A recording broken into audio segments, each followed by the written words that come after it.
Hi, I'm Amanda Marcotte, and I am so happy to be here with award-winning author Kelley Jo Burke. We are talking about Wreck, a very anxious memoir, a brand new book out. Kelley Jo, how are you doing? A little nervous. Well, this is fantastic. I'm so happy to be part of this book launch. This is just an amazing, amazing book, and I'm so glad we get to talk about it. So, what is Wreck all about? What's the trailer version? Okay, the trailer version is the spine of Wreck is a trip I took to Maine in the 90s to go and deal with my grandfather after he had sort of killed my grandmother, and things had sort of gone downhill from there.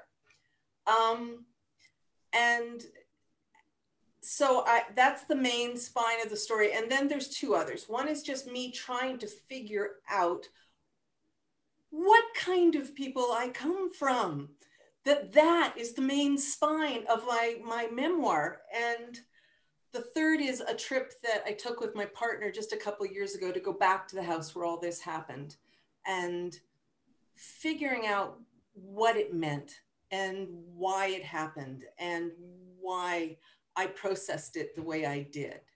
So since it's about, people killing grandmothers and stuff like that, it's obviously a comedy. And it's about surviving. It's about surviving and learning gratitude for that, I suppose, ultimately, which is probably what all memoirs are about ultimately. I might have done better to choose a snappier hook, but there it is. Was that hard to go back to some of those difficult moments, to go back to the moment where you're cooking supper for your grandfather who has guns all over the house and trying to deal with all that? What was it like going through those stories again? Well, the thing is, I've been dining out on stories about my grandpa for a while. My grandpa, according to the sheriff of York Beach, Maine, which is where my grandpa was living at the time all this happened, was one of their more colorful characters.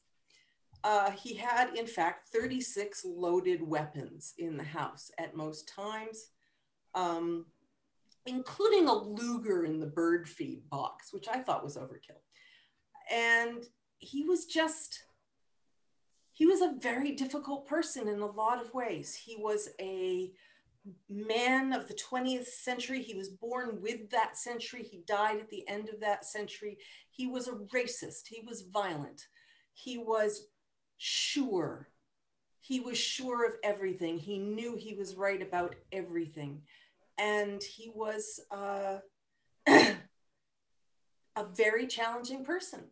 And yet, in many ways, a positive part of my childhood. And so there was that. And then there was the part where he was responsible for the death of my favorite person in the whole world, at least until I became an adult, which is my grandmother, Teen. And how difficult that was to even understand, and let alone internalize. So that, it was complicated, Amanda. That's what it was. And tell me about your grandmother. Teen. Her name was Ernestine Adams, and everybody called her Teen. And when I was born, I had many, many greats and grands, and Teen just went, oh, let her call me Teen. Everybody else does. So she was my teen, and she was there when I was a very little girl, and she was the person who looked after me a lot of the time. And she was incredibly anxious. She was afraid of everything. And as soon as I sort of came into the world and started being someone with a personality, the phrase "just like Teen" started being thrown around about Kelley Jo, because I too was very anxious. I think I was born that way. Just scared in my bones. And Teen didn't help. because Teen was always the one looking at small, ineffectual objects going, step back, Kelley, I'll clear it for you, kind of thing. But she was kind and loving and also complicated. And some of the imagery you use with your grandmother at the cottage is just so powerful. So tell me about Teen and the whales. Okay, the whales. Teen collected whales. They were all over the house. Little glass figurines. I don't know if I have any of them in the room. I have the old cutting board that was shaped like a whale, but it's really all I got from her when she passed.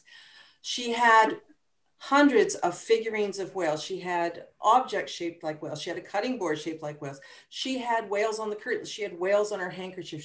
She loved whales because she loved the sea. She was terrified of everything, including the sea.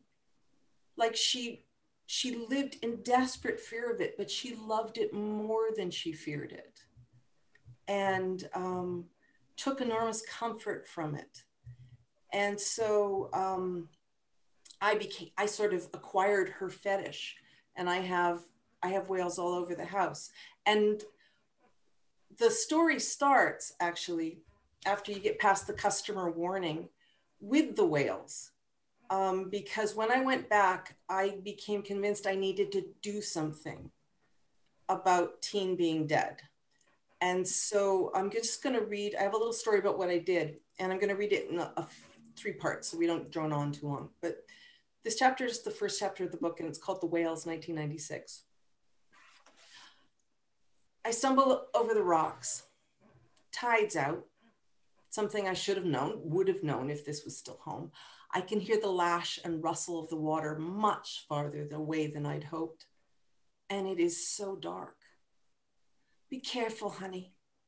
Shh, Teen, I have to pay attention, I tell my dead grandmother, who has taken to murmuring in my left ear. The Nubble lighthouse sits across the narrow strait, floodlit for the tourists. It looks like a movie star ready for its close-up. The shape is right. The keepers placed the platonic ideal of a house with its colonial door and shutter-bracketed windows, but the new floods make it a garish hologram of itself. Hi, I'm not a lighthouse, but I play one on TV. Only the light proper, a white cylinder capped with a black bowler, is itself still, plain, sturdy as a Greek column, red eye held by the cap blinking in soft, firm ons and offs, as trustworthy as most things are not. I have as many of the whale figurines in my coat pocket as I dared snatch before I left the cottage. I had cooked my grandfather's dinner. Oh God, the dishes. Gray fur pelts on each. I'd watched him eat his usual meal of bananas and milk, cursorily rinse and replace the bowl and spoon, and this was the result. A cupboard of dishes that not only greeted the user, but asked if she'd like to watch the dancing at the local fungal festival. How long had it been like this, and why in Christ didn't it kill him? I considered lacing his coffee with Chivas, but didn't dare.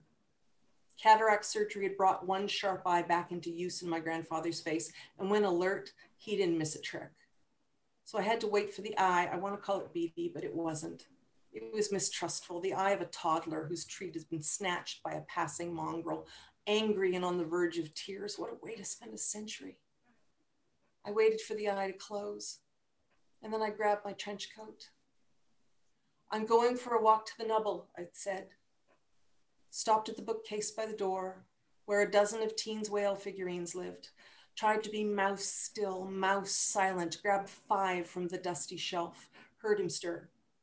Cut my losses and all but scuttled under the front door, thinking the whole while, thank God the 45's not under his chair anymore. And I'll read you a little more later.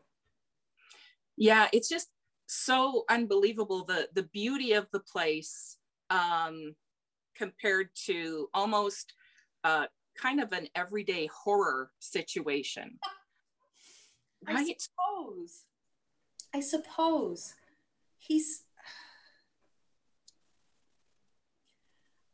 I have trouble processing I never had another kind of grandfather. I never had another kind of grandmother other than my batty grandmother who was scared of everything and collected whales. I never had another grandfather that I spent a lot of time with, because my other family was in New Hampshire, and I didn't spend as much day-to-day time with them. I never had another grandfather who wasn't like my grandfather, who didn't, smell of witch hazel and continually be sharpening everything in the house. The guns weren't enough. He had a professional whetstone, and he sharpened everything. I have a pair of scissors from Teen's Sewing Kit that should be registered with the police. To this day, they're so sharp. Anyway, when you're inside a family, any family, what you do inside the family is what you think family is. And so I never see that, or I didn't for a long time. And I had a really hard time processing how other people would react. I'd say, oh yeah, I got to go back to Maine. Grandpa killed Teen, and I got to, he's taken to sitting on the porch with a gun in his lap, threatening to shoot his head off. So I got to go home. And people would just kind of go, huh? And I go, what? Your grandfather doesn't do that?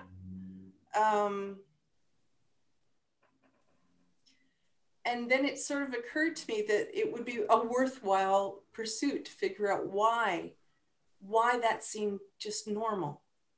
Why, when I was told that this had happened, my only thought was, yeah, that was how that was going to go.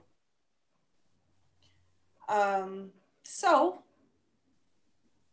having, lived with nice people for a while, I started asking questions about it. And so you're there, you have the whales, and did you know what you were going to do with them? It was one of those unclear impulse things. I had a strong feeling that Teen wasn't where she was supposed to be. She had been buried inland in Westminster, in the family plot in Westminster, Massachusetts. And I just knew that was wrong. It was completely wrong. She belonged in the ocean. She should have a burial at sea of some kind. And it was perfectly clear to me what objects in the house were going to be most useful to be her.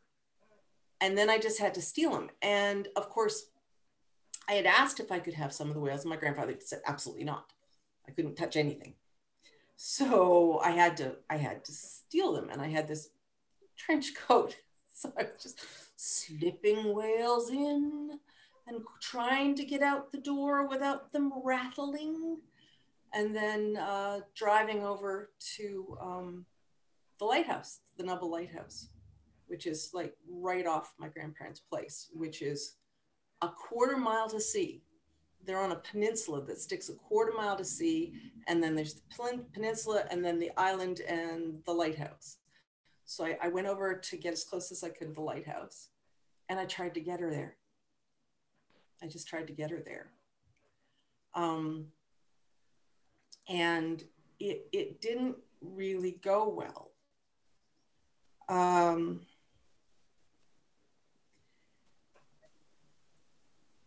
I've already talked to you about the whales. So I've stumbled through the low brush that grows between our cottage and the rocks, and I'm now standing on high and dry upper boulders, reviewing my haul from the great whale heist. There's a green wax sperm whale marked by my teething, 3 decades and change past, a nicely rounded one of smoky yellow glass, right whale perhaps, a ceramic orca, lately of a West Coast gift shop that's going to be a little shocked to find itself in the North Atlantic, a carved wooden creature of some South Sea descent, and a pilot whale, black enameled clay, grinning a toothy smile. At least the pilot belongs in the water around the Nubble. I remember spying their black backs curving past the lobster buoys. I find a steady perch, wind up and throw the orca in, hear it break on the rocks below. Damn, I want it in the water. This whole ritual won't work unless I get the whale in the water. I need to climb down further to the black shining rocks, the ones slick with kelp, the one teen said never to go on. Death by crushed skull and pelvis, if not death by drowning. Waves smacked against assassin rocks, but death, certainly. She could see it. But I need to go there if I'm going to give the right whale a better shot at freedom than it's not really a whale, orca's sister. Oh, honey, no. Please, it scares me so to even think it. And I see teen now, almost, in a moment's red lighthouse glow, her cord and bone hands clenched, eyes squeezed against her vision. Stumble slide further down, the rocks are dry yet, crumble of desiccated crab claws and gull shit, no high water slime. I throw the right whale harder, hear a tumble, plop this time, better. But quite possibly between the lower rocks and so trapped, doomed to stay there, tumbled to sea glass, that is not going to help teen. Fumbling for the sperm whale, I move a little closer to the water. Slip on wet weed, catch myself before I tailbone into a fall from which I am not likely to rise.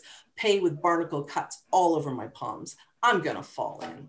Sure as hell. I am nowhere I belong doing this daft thing in the dark. Not a soul knows I'm in the state except an octogenarian who's barred by law from calling emergency services.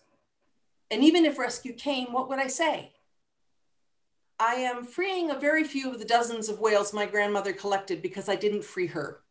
And when she got sick, her husband of 50 plus years, a man who was not happy unless armed and dangerous, took a look at the bill for one day in the hospital and said, "The hell with that," and made them stick her, frightened and gasping, in an ambulance and bring her home. And it killed her.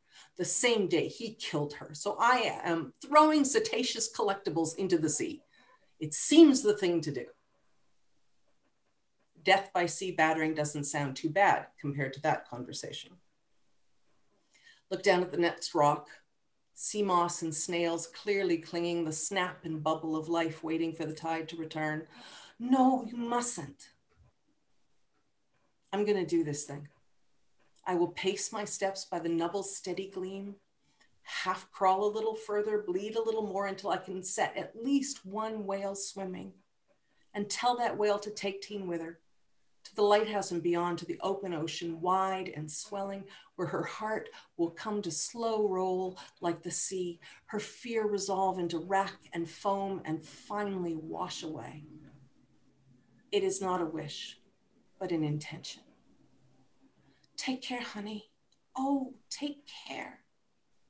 I'm trying, teen, I mutter, and throw the pilot in.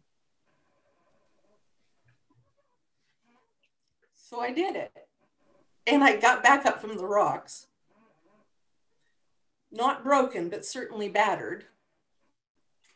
And I just stood there in the dark, in my trench coat, trying to figure out how I'd got there, how it had come to that, you know? And that's what the book's about. And how do you feel about it now? Do you feel like for you, that's a symbol of teen being free now? Yes, because I'm choosing that. I can't know. I can't know anything. This is the thing about memory. It's a construction. It's why my book comes with a customer warning at the beginning, because it's a book of memory, and memory is construction. And typically we tend to remember that which confirms what we think is true about ourselves. And so I would truly love to believe that I was able to do something, or I'm not superstitious. So that somehow the fact that I did that means that I loved her enough before that she knew that I was enough of a positive thing in her life that I would be compelled to do this crazy thing. And that means that whatever else happened, she did know she was loved. I like to believe that's what it means, because that's the only way we're free. That's the only thing that sets us free from pain, I think. So yes, I'm going to say yes. I'm going with that. And as you're looking back at these stories that span years, do you compartmentalize? You know, as a writer, like you're kind of this observational force? Yeah, I do have to take a step back, because otherwise I don't think you write very well. And I've been at this a while, and I have a certain amount of craft. And the thing I believe is that what makes writing really interesting is concrete, specific detail. And that means doing the hard work of digging and questioning your memory and being rigorous so that you get to the stuff that you may have put aside because it was uncomfortable. Because that's the good stuff. The stuff that's uncomfortable, the stuff that you're just sort of going, ooh, I totally forgotten that. That's the good stuff. Because it's the part of your story that you haven't processed yet. And that allows you to do discovery as you're writing. And I think discovery is the other thing that makes writing work. If I just sat down and told a whole bunch of stories I told before, it would not be a particularly engaging read, at least not from my perspective. So through this process, what do you think you discovered about yourself that you didn't know?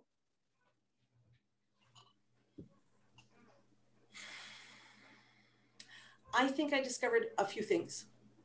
One, that my anxiety, which I've always thought of as this very limiting, disability. I have generalized anxiety disorder. I'm a scaredy cat. And I've always thought of it as holding me back. But I also think, having gone through this process, that it's what makes me pay really sharp attention to things. It's what makes me register detail in especially in moments where I feel like I may be having to take a snapshot because I may be about to lose something. I think it's part of what makes me very focused on the memory of the yellow flower in my hand and what it smelled like and what it felt like. Because I can remember back to being one. Because I was a really anxious baby. So I was paying attention to stuff really early because I was under the impression that if I wasn't on things, nobody was going to be. And I was going to die at any moment. So that attention and that the clarity that the anxiety gives me, I think I've come to appreciate having been through this. And I also appreciate all the good gifts I have that have allowed me to reconstruct. Like, this could be a really sad story. It's not. It's a really happy story. I'm blessed. My aunt said to me at one point when we were visiting, Kelly, I know you've had it, I know your life has been quite sad in places. And I looked at her and I said, on the contrary, I am very aware that I am blessed. And I really mean it. And that's going through and processing these memories and dealing with my anxiety and dealing with, where I came from and where I've landed. I'm a person of enormous privilege anyway.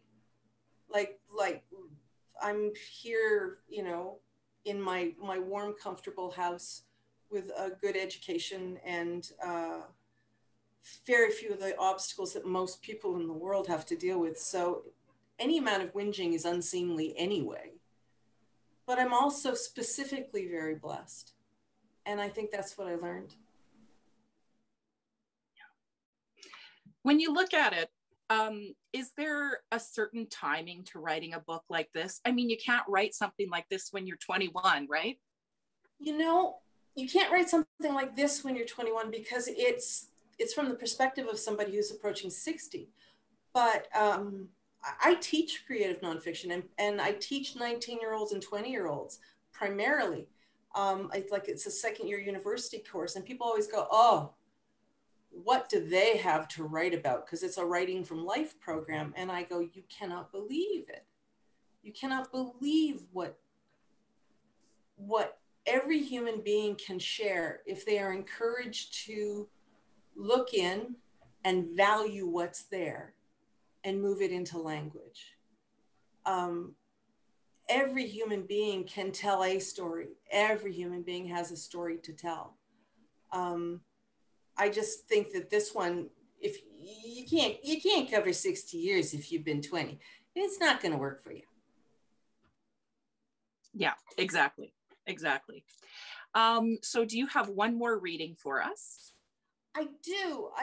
It's from the same chapter, but it's from another time. Because what happened was, after my grandfather died, I had to go back to the cottage and try and clear out the ammo. And so I have this little story from that visit that I quite like, because it lets me throw in a bit of Maine dialect. So I'm going to do that.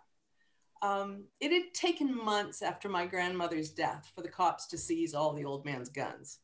There were 36 by last count.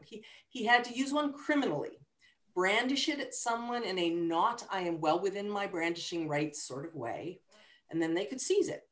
At which point he would get another from the drawer or window, sugar tin, the places you would normally expect there to be a firearm, and put it under his chair in easy reach, locked, loaded, and ready to be aimed at the neighbor, the letter carrier, or any number of summer people of dubious shade and intention, which would lead to another gun seized and another, and your grandfather, and I mentioned this already, said the sheriff of York Beach, Maine, in one of his many phone calls to me, is one of our more colorful characters. The day before, almost as soon as I'd arrived, and this is the visit with him, I'd gone around the cottage to make sure they'd not missed the revolver in the utility drawer, which was gone, the Derringer and Teen's bedside table, gone, the Luger the old man kept for shooting starlings that sat on the power line and shat acid in his car. That one was in the bird feed box, and it was gone. Did he pull the Luger on someone? Did he hear a starling's trilling laugh as he, shaking, peering out his one good eye, tried to aim? In a year, after he dies, I will come back to the cottage and try and clean out the remaining weapons and the endless ammo.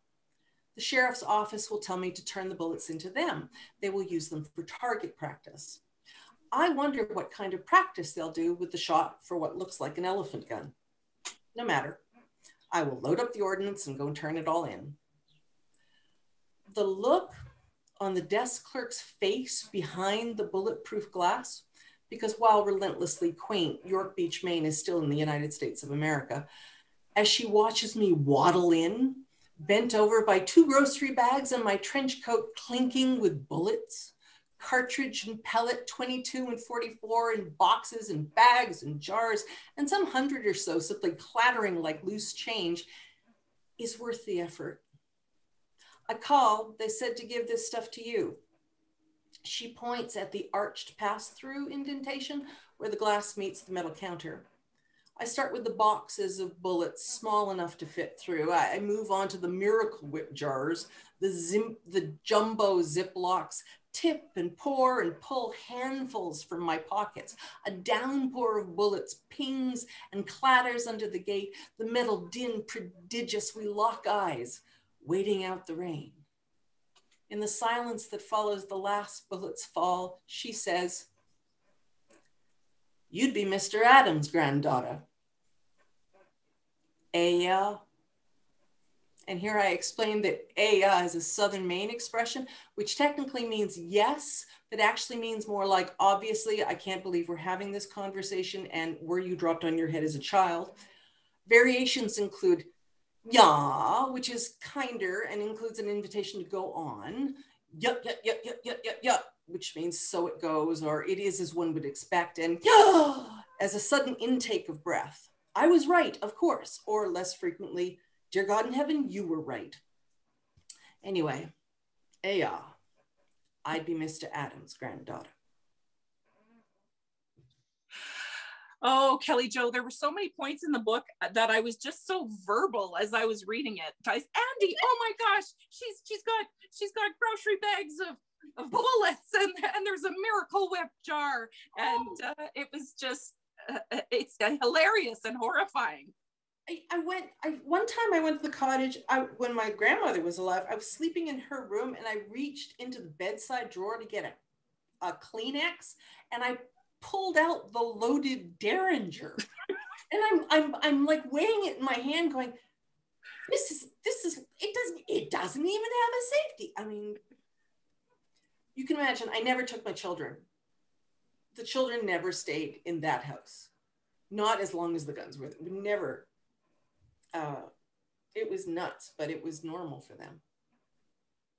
Wow. And so this is a huge part of the book, the dark humor, right? The comedy and tragedy all mixed together. So tell me about that. Comedy, tramedy. That's my jam. I honestly, it's not a deliberate thing. It's simply my worldview. I think when you're very anxious and you grow up with humorous people that just really love a one-liner, and my family, though bonkers, is really funny. I think you end up with this. I used to have this motto that was up on my Facebook page that said, "What doesn't kill you gives you an unhealthy set of coping mechanisms and a very dark sense of humor." And that was just me in a nutshell. That's how I see the world. And people say they get kind of whiplash of my plays. It's sort of like they're crying and all of a sudden they're laughing and they're going, "You made me laugh while I was crying. I felt so used." And I'm going, yeah, yes, that's what I do. Because it is how I see the world. Yeah. Well, Kelley Jo, it's been wonderful chatting with you about Wreck. And for people who would like to buy this wonderful book, it's at radiantpress.ca. And what I love about it is, it's literary, it's everything. And it's just also so entertaining and so just interesting on so many levels. So I really appreciate being part of this, and just a big congratulations on your book launch. Is there anything you want to add? Oh, I want to do my thank yous. I want to thank the Saskatchewan Arts Board, who gave me a grant to go stay in my grandmother's cottage and rent it from the current owners so that I could work on the book, which was just brilliant. And I want to thank Radiant Press for their incredible support. I want to thank Tanya Wolk for designing an absolutely beautiful cover. I love this cover. And the work she did inside designing the book, and my editor, Susan Musgrave. I'm so grateful. And I have to send a shout out to my partner, Eric, who had to go through it all with me and literally cart me around New England in the summer heat while I was having a slight breakdown trying to write this book. I love you, honey. Thank you. Well, thank you, Kelley Jo. It's been wonderful talking with you. And just one more time, order the book on radiantpress.ca. Bye, everyone. Bye-bye. Thank you for coming.